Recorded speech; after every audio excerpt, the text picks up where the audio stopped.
Meeting a new family can be fun, unless they want your body to run.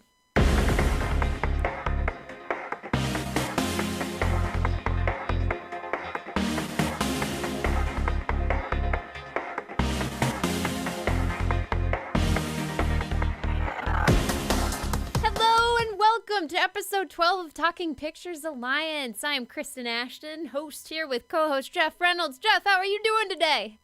I'm doing good. Halloween is just on the horizon. It's coming soon. It is. Have you been watching a slew of horror movies, or do you have a set number that you kind of go through every year? I think I talked about this before. Harrison, my dog, for some reason, loves watching horror movies. My wife, Kayla, won't watch them. So Harrison and I watch them all the time, so it doesn't have to be Halloween. We just watch them. I think it's because of all the loud noises and stuff. He's very intrigued. That's so cute. So does he have a favorite Halloween movie that you just can't tear him away from? No, he likes them all. I mean, even the bad ones. Like, we watched... I say we, like it's somebody. It is somebody. It is. It's your dog. We watched... Dogs are people. We watched Jigsaw the other day. The newest Saw film. Let me tell you what, that is bad. Real bad. But he liked it. And that's all that matters, right? Does he ever howl during a film or may add to the creepiness by looking at something in a spot in the room that's completely empty? Not at horror movies, but he did one time. I was sick and we were staying up really late. I couldn't sleep for some reason. We were watching Game of Thrones, and when the dire wolf came on the screen and started like howling or barking or whatever, he did too.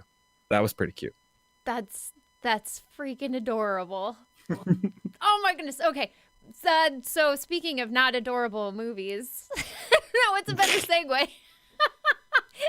I wouldn't say Get Out's a cute movie or adorable in any sense, but it is a thriller. And Get Out is the movie topic of the day, and it follows the adventures, if you will, of Chris Washington as he goes to visit his girlfriend's parents. And of course, because it's a thriller and it's been hinted at in the previews, everything is not as it seems.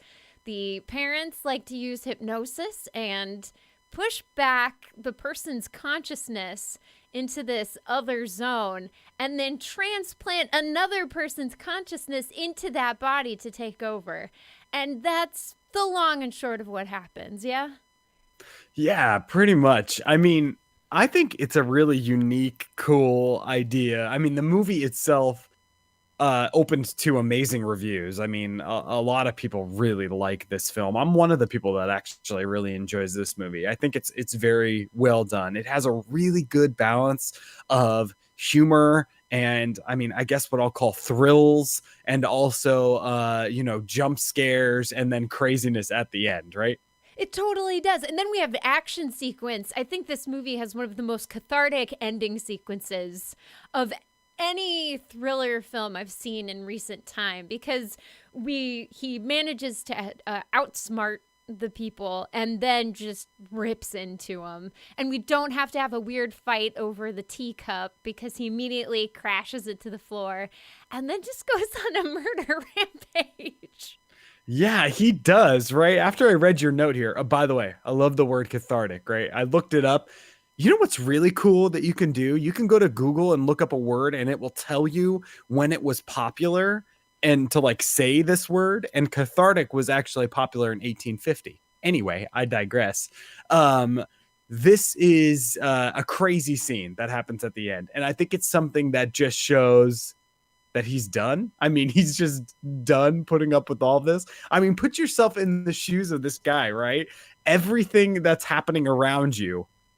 I mean, this doctor is about to, cut your brain open and tie your brain to somebody else's brain so that they control you. I mean, maybe I'd act the same way.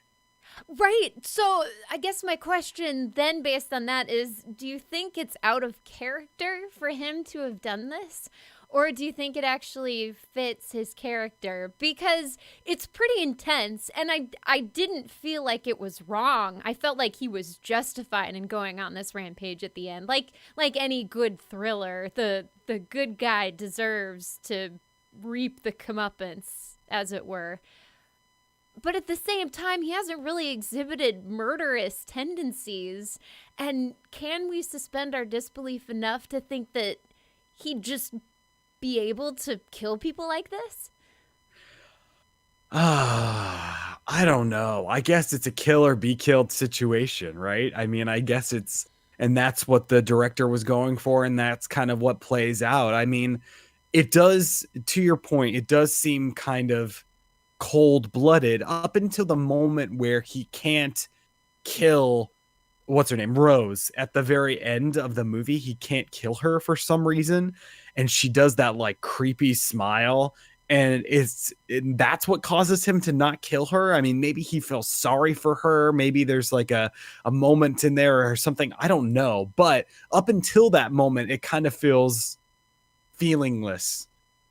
Yeah, and it's definitely a fight for your life kind of thing, kill or be killed. And I think a lot of us would like to imagine that in that situation, we would have the strength to do that.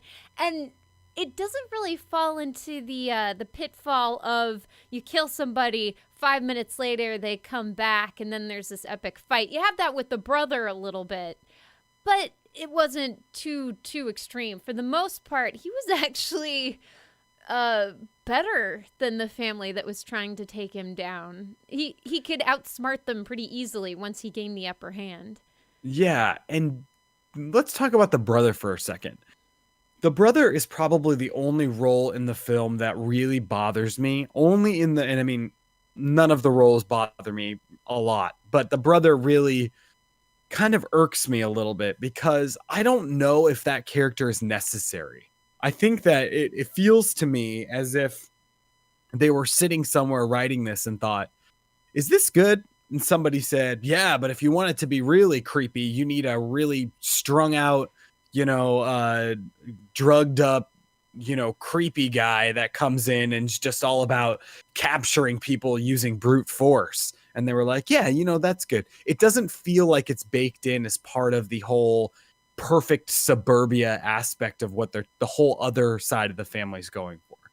Yeah, that's a very, very interesting point, right? Because the parents are all normal from what we can tell. The girl is normal and well adjusted. And then we have this older brother who is very strange for strange sake. He's not a normal character. So in that case, I wonder if it would have been creepier to keep him as a normal person.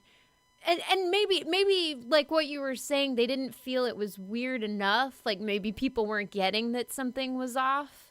And so they felt like they had to introduce the brother to really hit you in the face with something's not right here. Something's not right here. You should pay attention to this. Yeah, really. I mean, part of what makes the film so you said it perfectly. Creepy for creepy's sake is what the brother feels like. The other interactions, and there are some other interactions like that, like the maid staring into the window and like doing these creepy sorts of things. But that falls in line with what you were just saying, which is, something is wrong here. Something is weird here. But the brother really gives it all away that, this is going to be bad. Like something bad's going to happen. Yeah, which is interesting because there were a lot of hints in the script. I think before we even see the brother, that there's something not right. Like the hired help, of course, is kind of addressed, but not really. The things that are said by the dad, like I think at one point he says he couldn't let them go in reference to his parents, which kind of hints at the overall picture. And yeah, maybe they just fell into the trap where they didn't feel that audiences could pick up on the oddities that were going on. Even though I think the setup was great, right? We have this beautiful house in the middle of nowhere. Everything is pristine. It's rich and lavish. And like you wrote up here, kind of like Stepford Wives, Perfect Suburbia, BioShock. It's too perfect. So perfect that you can't believe everything's right. Yeah, and I mean that opens up to or that brings up the opening scene, right? I mean, the opening scene is this guy walking through a neighborhood stating that, this is way too perfect. This is way too crazy in this neighborhood, right? And something I like to talk about when I talk about this opening scene is that For some reason in our mind, there are some like 1930s and 40s music that can play that just creeps people out, right? Like that sound of, the like the BioShock opening scene, or the trailer to BioShock, and the same thing with Fallout, right? I don't want to set the world on fire. Like this creepy thing is playing in the background, and then they show you what's actually happening. And that's a cool thing that they do at the beginning of this film. Yes, playing with that music. And my question to you, do you think the music is creepy by itself? Or has it been used in enough horror situations and movies that it's become associated with being creepy? That's a good question. I think it's just associated with becoming creepy. Now, where I think the film does a really good job is with its theme tune, right? I mean, that whole like Diablo-esque, maybe like whispers of Yog Saron kind of feel at the beginning, where all those whispers are like happening and you're driving through the woods and all that creepy stuff. I mean, I think that's really well done. Yeah, totally. And what did you think about that? Because they hit something, it's supposedly a deer with a chunk of its stomach ripped out. So I don't know if it was actually the deer, but do you think that actually ties into setting up the overall film? Or because I felt a lot of this film, there were great homages to classic horror, but it kind of felt haphazardly put together. Absolutely. I think that first scene where they hit the deer is a jump scare for everybody that's watching it, right? And then they attempt to tie the deer back into the story. First, we see it when he's asleep and he's like dreaming of this deer, thinking about if it's dead or alive or whatever. And then it's the deer ultimately that kills the doctor in the end, because he takes the deer off of the wall and then kills the doctor at the end of the movie. So I don't think that it needs to be in the movie. I mean, the whole interaction with the cop might be setting her up to be, like a defensive girlfriend, like all this type of stuff. That's maybe part of exposition there, but the deer part was weird to me too. Yeah, I like you bringing up the cop though. That's a great point, because the cop, I would imagine, is probably a callback to Psycho. When the chick is leaving town with the money, she gets pulled over by the cop, manages to get away. It's a pretty intense scene, and I think this one was done very, very well. It's a pretty intense scene because anything could happen. Something could go very, very wrong, but we see Rose really stick up for her boyfriend, and that kind of maybe throws us off her trail, as it were. But were you thrown off her trail? Did you ever buy for a moment that she was what she seemed to be? I try to go back to the first time I saw this in theaters, actually, in 2017. And I don't think that I ever bought it, obviously, because when you go into a movie like this and they go into this house, I don't think I ever bought it, right? What I didn't ever think the movie was going to be about was what it ends up being about. I mean, basically, it ends up being about, a form of like slavery, right? Like these people are becoming brain slaves to these other people, and they're being, like auctioned off after they have the hypnosis done to them. I never would have imagined the movie was about that, but I never bought that she was good. But that doesn't go anything. I mean, that doesn't say anything against Allison Williams' performance as Rose, which a fun thing I found out, she's actually Brian Williams' daughter, from NBC. Oh, no way. Yeah. So crazy thing there. But anyway, I think she does a good job. I think there's difficulty that people don't understand when it comes to acting within a character that you're already acting. So she's playing a part that's also playing a part. And I think that takes a lot of talent to do that. I think that she, aside from Chris, the main guy, who I think is phenomenal in this movie, I think she's got one of the strongest performances. I think she's really good. Yeah, totally. And to speak to that too, I don't think, because this was my first time watching it, and I didn't buy her innocent girlfriend thing for a second. Well, I mean, once she gets home and her boyfriend starts telling her these stories, she had the stupid smile on her face. And not the actress being stupid, but the smile itself was stupid. When he was telling her these things he was worried about, And I feel that if you actually care for a person who's confiding in you, fears that they have, you're not going to give them a dumb smile and try and brush it off. But that really played well because the whole time I was wondering, what is she then? What is her part going to be in all of this? Because like you said, I didn't predict where this movie was going. I did not think we were going skeleton key, like different souls in other bodies kind of thing. And I especially didn't expect it to exist within the realm of science rather than spirituality. Now, did you like the scientific take rather than possession?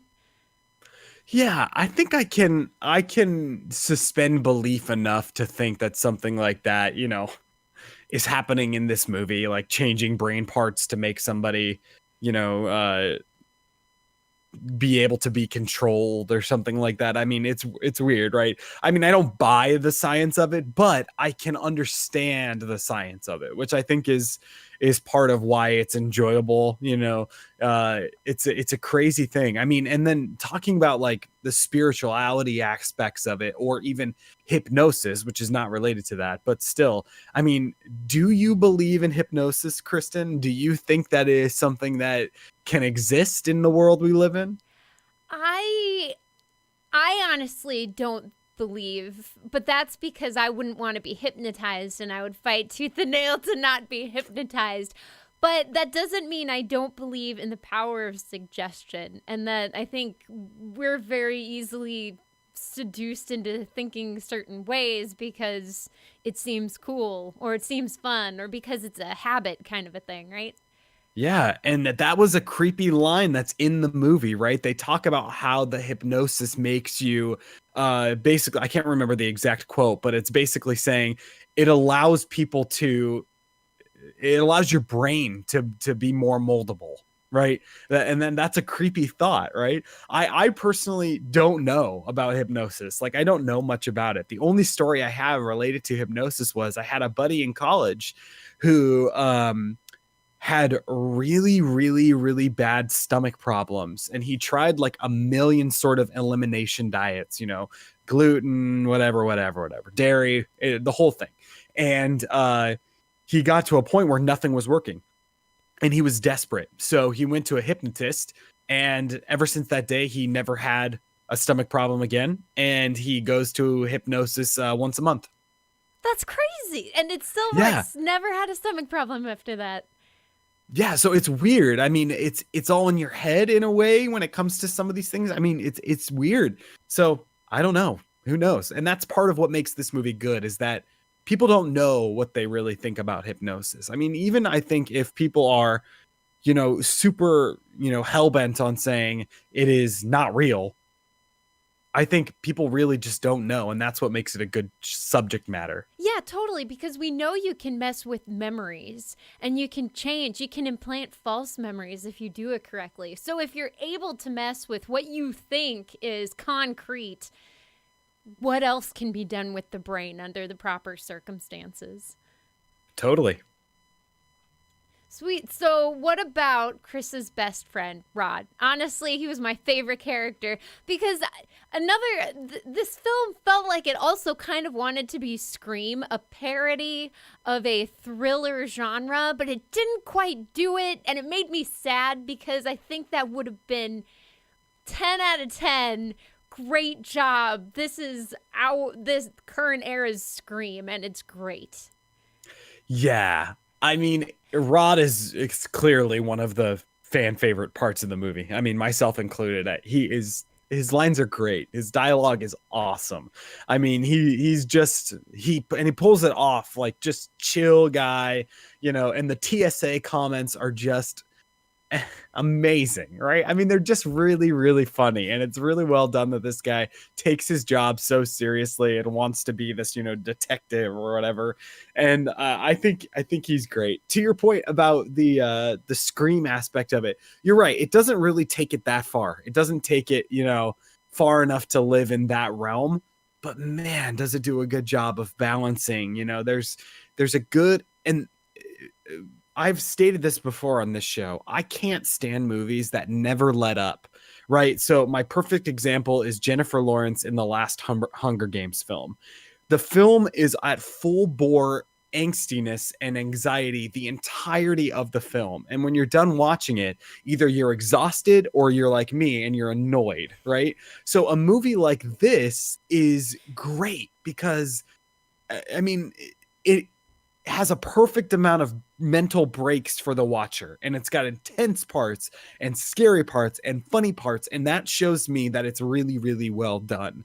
Marvel movies do the same thing. I mean, if you look at, I recently watched with my dog the newest It Yeah. film, and it does the same thing, right? I mean, there's humor segmented throughout the film, and it just makes it more enjoyable overall, and I think that takes more skill than just writing a slasher movie that doesn't have that. Yeah, totally. And I love the scene too when Rod goes to the cops and he tells them the story.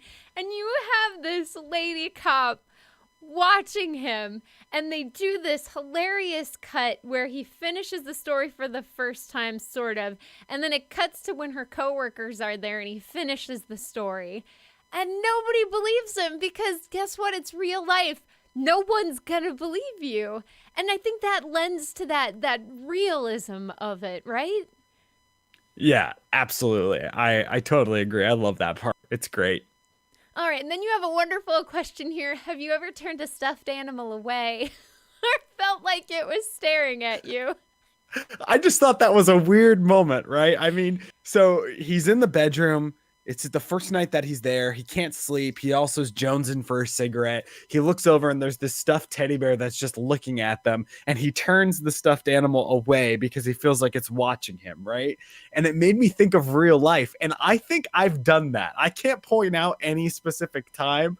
It's just weird, right? It's weird when this little furry creature is just staring you down. Yeah, right. And why then does he turn it? Because he clearly banged his girlfriend before this, and now he's weirded out by the animal watching. It already saw everything it's gonna see. Like, you sleeping is not gonna add to the disturbance of this stuffed creature. Yeah, I think it's less the disturbance of the stuffed creature, obviously, and more the disturbance of him. Like it's bothering him. I don't know, but I wrote that down just in a frenzy because I was like, that was weird and funny. Yeah, totally.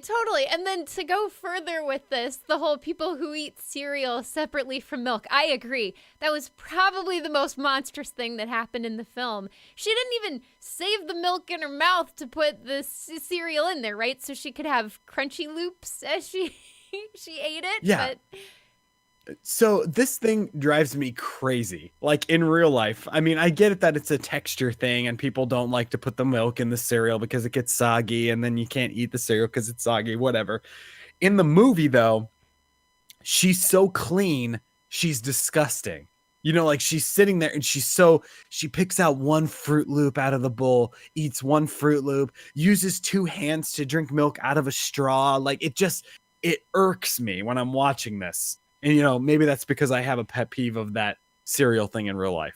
maybe right. And it seems inhuman to an extent because she's got a stuffed animal in her room, which speaks to, I guess, some childish nature of hers, right? Holding on to her innocent nature. But then she doesn't eat cereal like a kid. She eats it like some whack job that she is. Get out of here. Yeah, and maybe there is. I mean, Chad is saying that there might be some subliminal messaging in that scene or whatever it is. I mean, maybe, but I didn't pick that up when I'm watching it just like as a normal person. But again, that's probably because I'm just annoyed by people that eat cereal and milk separately. I mean, I don't know what it is, but yeah, so I wrote that down too. But also in the same vein, another thing that bothers me is brain surgery. Right. And I got a problem with the brain surgery part of this movie. So get ready. I'm getting up on a soapbox here. He takes the scalpel and he cuts the scalp off of the guy that he's doing brain surgery. Right. Then he takes the scalp and tosses it in a bucket. Well, that's because the guy's going to be dead, right? So he doesn't need his scalp back on? Oh, wait, they die? I didn't get that. I thought they stayed alive. That was my assumption, is that Chris is going to stay alive. but the soul of the Oh. blind guy is now going to be in Chris's body, while Chris's soul is locked away in that underdark place. Oh, because I guess I contributed my thought to at the party, the woman is talking to that guy. Okay. Yeah, I guess I missed the whole movie. But yeah. Only a little piece of it. Very cool. So yeah, okay, that makes sense then. Because then he throws the skull fragment piece in the trash too, basically. So that was crazy. But anytime you see like an open head with like brain in a movie, that bothers me in a way. It's a weird thing. Like, more power to neurosurgeons out there. I don't know how you look at something like that. I mean, I think what's really scary for me is that so many things can go wrong. So it's just weird. Yeah, your brain is a pretty important part of who you are and what you do and how you work. So how do you think then they take the soul and put it into the other body? Because clearly physically something is happening once they've locked the spirit of the host body away. So do they take a little bit of I guess we'll call it a parasite, the parasitic brain, and put it in the host body? Yeah, I would guess so because the Flash, right? Because the Flash brings them back for a second. So there's some of them left inside of their body still. So I mean, that's where we have to suspend scientific belief, right? You can't just switch somebody's brain with somebody else's brain and be like, there you go. It's all good now. We just cut the frontal lobes. We switched them. Bam, new bodies. It's so good. Don't say cut the frontal lobes. Oh, there we go. Well, okay, so my thing is broken bones. Can't. Really? I'm done. I'm out. I'm not out officially, but I definitely have to cover my eyes during that stuff. Is that same way with brains? You just can't look at it. Yeah, it's just gross. It's just grosses me out. Mm-hmm. So I like here you have the family banter itself is great, and it seems real and genuine, excluding the brother, of course, because that's just, why would a sibling take her boyfriend of only 4 months to meet that kind of a brother? You'd think there'd be a self-awareness there that, okay, we've been dating a lot longer and we're talking about marriage. Now I think you need to meet somebody before we take this any further. Yeah, I agree. Again, the brother feels like a sore thumb in the situation. The whole family dynamic is really good until the brother gets there, right? Just a creepy guy that's hanging out. What I think about the family dynamic that's great is I can picture myself being in a position where I'm meeting parents of my significant other and have the dialogue be just like that. You know, like the dad says, come on, I'm Mr. Reynolds. And then he says, just kidding, just call me Jeff. Like, we're a hugging family. Like, this whole thing, like, I love the dialogue in those scenes, and I think it's performed really well because I feel like it's real. You know, they're sitting there and the dad's being all, you know, weird and like, so how long has this thing been going on? And the mom's like, stop it. And she looks like really annoyed by what's happening. And the girlfriend Rose is feeling the same way. It's really good and real and authentic. Yeah, it truly is, because that's what dads do, it seems. The dads are trying to be buddy-buddy, get to know them, make some jokes. Everyone's got to just laugh off because, you know, those jokes happen sometime. But, you know, here we are, and there it is. And, I mean, for as much cred as we've been giving the brother, this telling of the stories of when the sister was little, that was a pretty real scene, because what siblings don't like to spill the beans in front of significant others? Yeah, that's very true. That's very, very true. And the performer does a great job as the brother, because I mean, it feels that it's clearly directed to be like this creepy guy that's, you know, creepy, and he does a great job with it. I don't think the performance is where it fails. I think it's the writing. Yeah. All right. So it's a mind control movie, plain and simple. But unlike Nightmare on Elm Street, we don't have this battle of wills at the end. Never once are we in the mind of Chris and we see him literally fighting something else that's trying to push its way in. He's simply in that dark zone. That's it. There's nothing he can do about it. How did you feel about that? Did you like that it didn't go with the final battle in the mind trope, or would you have preferred to have seen that? You know, I can't say that I thought about that. Like what you're asking is like when he was in the dark place, like maybe him fighting or getting the ability to climb up the dark place and then, get back in control of his mind. Is that what you're saying? Yeah, exactly. Like in a lot of dream movies, right? It's a battle of wills. And if we're going to throw it in D&D, you're basically making rolls against the bad guy with your will, and hopefully yours is strong enough to push him out. Yeah, that could have been cool. That could have been really cool now that you bring it up. But I think what they might want us to be asking after the movie, kind of like when we watched the movie 2 weeks ago, another horror movie, like that family from that other horror film is messed up, right? Messed up. So what's going to happen to The Conjuring? That's what it was called. What's going to happen to this guy, right? His brain is still scrambled with teacupness, right? I mean, he's still living in this weird hypnosis world. Is he going to faint at a coffee shop one day or whatever? Maybe that's what they're going for. I don't know. But I like your point. Yeah, that's a great question, because we see what happens to one of the people. Shoots himself in the head with the gun. The guy who's possessed by the grandpa, the runner. He gets flashed out of it, so he's finally himself. He shoots Rose in the stomach, and then he immediately takes his own life. But he's back in his own body. So why? I guess. Was it really that extreme? I mean, if you look at when he's looking at the pictures in the closet, the guy that was possessed by the grandpa was the last picture, which leads me to believe that he's been there the longest and been involved in it with the longest, other than the maid. I think she was the very, very last picture. But I don't know. I guess it was he just couldn't handle it anymore, or didn't want to not be in control anymore, and maybe that's the only way that he thought he could be in control.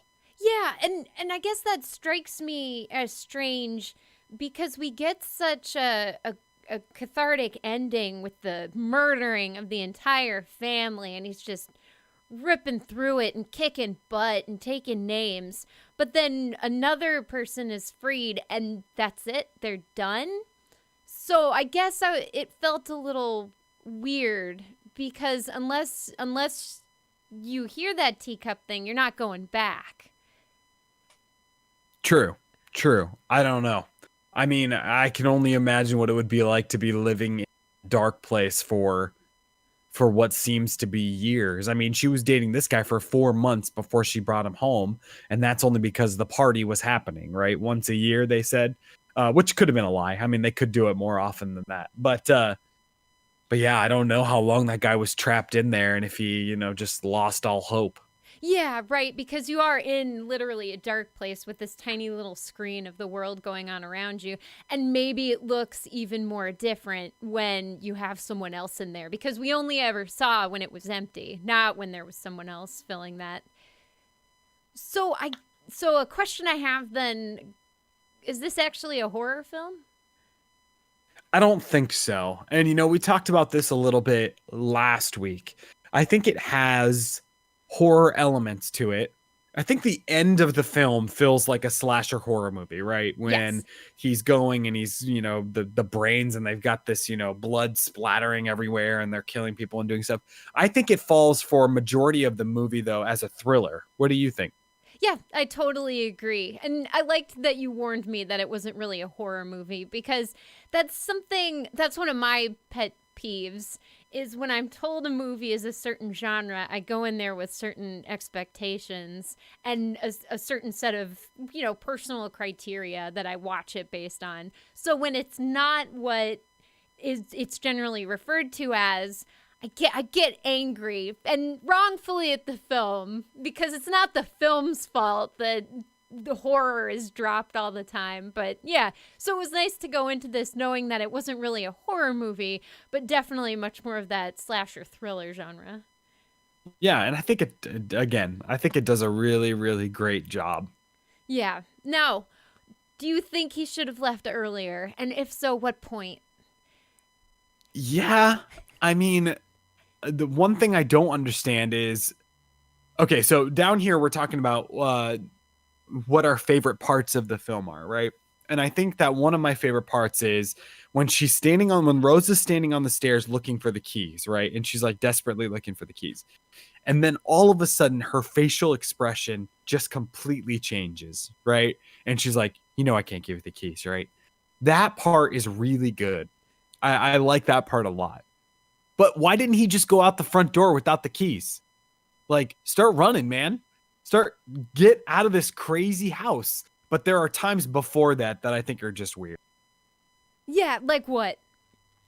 I mean, when he's like witnessing all this stuff. Okay, the night that he goes out to smoke a cigarette before he gets hypnotized, and the caretaker is running at him, like full speed running at him, right? And the next day, the caretaker has the weirdest conversation with him. It's at that moment that you get in the car and you drive away. And if your girlfriend's pissed at you because you left, at least you're alive. Exactly, right? Because what does it matter? If she's not going to believe you with this, what else won't she believe you? Because you're trying to build a trusting relationship with somebody. And if they're just going to throw you to the wind because they don't believe X, what kind of a relationship is that? So this leads to the question you brought up last week about this whole film. If you're the main character, what would you have done differently? I mean, the biggest thing here is that it's 4 months, people. Like, it's 4 months. Like, this stuff is real, right? It's 4 months, which is crazy. I mean, he's 26, and maybe he's love struck or whatever. I don't know. But I'm telling you right now, there are tons of times that if it was me and I would be in that situation, I'd be like, no, these creepy people around me, this is weird. Really weird. I'm getting out. I'm not going to stay in this. And also, like you said, 4 months, the most you should be doing is not a full, maybe future in-law family retreat in the middle of nowhere where you don't even drive your own car to. No. It should be breakfast at Cracker Barrel or something. And that's it. You only got to spend 2 hours with these people, and then you're done. You can judge in 2 hours if they're even worth hanging around. Absolutely. I think Cracker Barrel is a perfect place for that. Yeah, because you can sit there for as long as you want. It's not too bad. The food's okay, so it's not super proper. You're kind of on your best behavior, but you don't have to be, and you don't have to dress up. But a full retreat in the middle of nowhere at this fancy place, you're talking dinners, you're talking clothes if they care about what you wear, you're talking about presentation for a full weekend. That's exhausting for only 4 months. Being on stage for 4 or 5 days like they were there. I mean, it's crazy. So what about you, Kristen? You feel the same way? You would have gotten out of there sooner? Yeah, I mean, I probably would have said yes, but maybe would have wanted to take 2 cars or something, have an exit strategy. I guess, dear listeners, if you've only been dating a person for 4 months and they want to take you to a secluded retreat with their family, by all means go. Don't be rude, but have an exit strategy. And even if it's longer than 4 months, I think it's important to always have an exit strategy with your significant other because things can get weird and things can get intense sometimes. And, having that communication that the family doesn't know about, but you and your partner know about, that can really help keep things calm. Totally. Absolutely. And I mean, we've all been in those positions, right? Where you're at a party or something and you want to go, but the person that you're, dating doesn't want to go, wants to stay. And I think you can just be like, hey, I'm going to go because I drove my own car, but I'll catch up with you afterwards. That whole kind of feel. But this is really intense, right? I mean, 4 months and off into the wilderness. So, well, we all know how that turned out. Exactly. It didn't turn out too well. So don't say no, kids. That's no good. And I did want to touch back on his inability to kill Rose at the end because we kind of briefly touched it. Do you have any theories as to why he couldn't kill her? Because you're right. He's doing it and it's fine, but then she gives that smile and he backs away. Because what I found hilarious is he does that head shake with the smile on his face. Like he finally gets he's in a horror movie and he knows what he needs to do to end it and get out safe. But then he doesn't.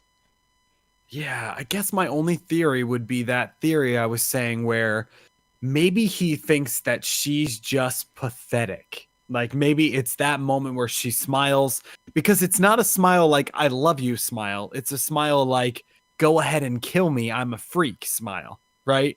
So I mean that's weird. So I guess I would go with the theory of he sees the smile, he thinks to himself, "Wow, this chick is truly lost and gonna die from this gunshot wound in the middle of nowhere. So I'm not going to put this on my conscience. I'm just gonna let her go." I guess. Yeah, right. And if you realize you're in a horror movie, you have to see them die with your own eyes. We don't know if she's going to be back for a part 2 now because he left her there. That's right. I mean, we do see her, quote unquote, well, we see what we think is her dying, right? But they don't. The two guys don't. I always imagine them like getting in the car and Rod being like, you know what? F this, putting it in drive and just running over her body. That would have been perfect. That would have been like the Scream ending to this film. Where Right. everyone realizes they're in the movie and now it's time to do what you need to do. Don't fall into the tropes and you got this. Okay, so going into horror movies, slasher thrillers, if you're dropped into a slasher, and this is any of the classics, who's the slasher bad guy you would want to be pitted against? The one you think you would have the best chance against? Oh, man. So Michael Myers, right, is Halloween. Yes. I think he moves really slow. Yes. So I'm going to go, technically speaking, I mean, not that I move very fast, but technically speaking, I think I would have a good chance against Michael Myers, like outrunning him. Now, he's clearly very smart in these films and, you know, he knows what's up. But like Freddy Krueger, absolutely not. Like the worst. He's always there. There's no way you can get out, sort of thing. Freddy Krueger's out. Jason, probably faster than Mike Myers. So I'm going to go Mike Myers. All right. And so how would you fight him? Would you just keep running? I'd get on a GD airplane and fly to Brazil and have myself a cigar and cognac and just be like, come get me, bruh. I love it. See, I would do Freddy Krueger because I think in a battle of wills, I'd wipe the floor with him. I would, my dreamscape would become like this epic D&D. I'm on top of a red dragon, stabbing him with this weapon that's killed a Tarrasque kind of a thing. He wouldn't even know what the heck's going on because he's never played D&D in his life. Yeah, you would destroy Kristen. That's perfect for you. I could just see you in your whole, you know, armor get up on that dragon. Oh, just like bring it on, Freddy. Exactly. You want to do this? The muscles grow. It's hilarious. Can't even see my head because the muscles are so big. Oh my God. Freddy would poop himself and he'd never bother me again. And then you would become the next Freddy Krueger. There we go. Live forever. There's nothing wrong with that. Okay, so real life story time. Was there ever a moment in your life where you knew something was off, so you got out as fast as possible?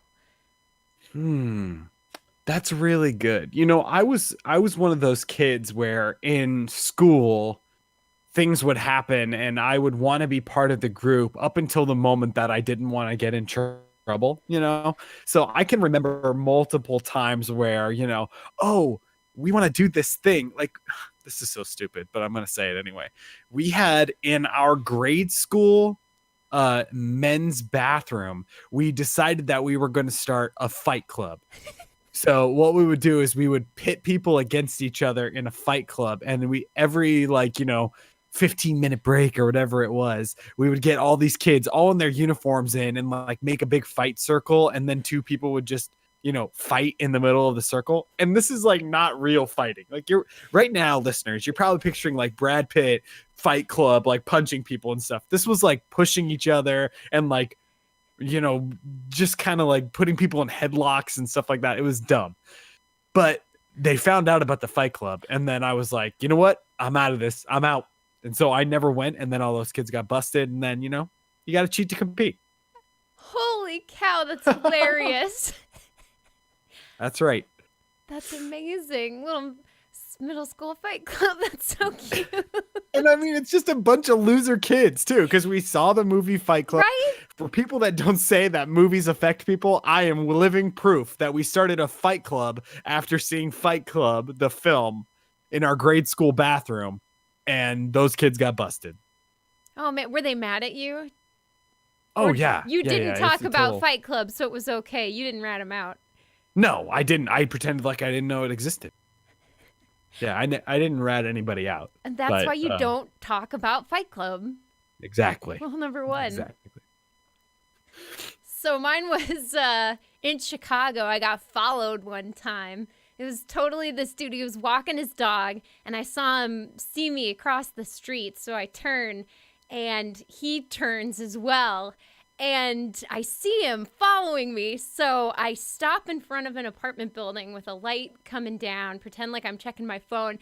And it was like Providence. This UPS truck pulls in front of us, so we lose line of sight of one another. So I hightail it back behind this fence that was at the corner, and I watch, and he's there, and he's looking across the street, and I've disappeared, and he's looking around, not sure where I've gone, and I get the F out.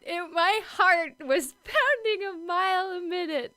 Holy shnikes, that's crazy. That's like a movie, right? Yeah, I mean, that's crazy. It was totally nuts, but that's the only one where I was like, nope. Crazy. Yeah, stuff like that happens. Like, I lived in New York City for a while, and you're kind of on edge when you're out and people are out and about in a big city like that. So I'm glad to hear that turned out well. But man, that is a crazy story. Yeah, but always be aware of your surroundings. I think that's probably one of the greatest things my dad taught me. You know, be a little on edge. You can never be too careful. All right, so back to happier things. If you like this movie, and you want a more spiritual take on it, more spooks and spells and all that, Skeleton Key. Watch The Skeleton Key. It's one of the best. It's not a B movie, but it's definitely having fun with itself. Totally about body switching and stuff. And Nightmare on Elm Street, I think, too, was also a pretty big influencer. Oh, yeah. For sure. I put the Stepford Wives on this list because of just talking about the whole suburbia and people being trapped kind of thing. And then The Shining, again, I mean, I watched it again recently. I really like The Shining. I think it's very, very good. And I think that there is this whole, having your brain taken over thing that falls in The Shining. And then, of course, Poltergeist is another film that I put on this list, if you can sit through it,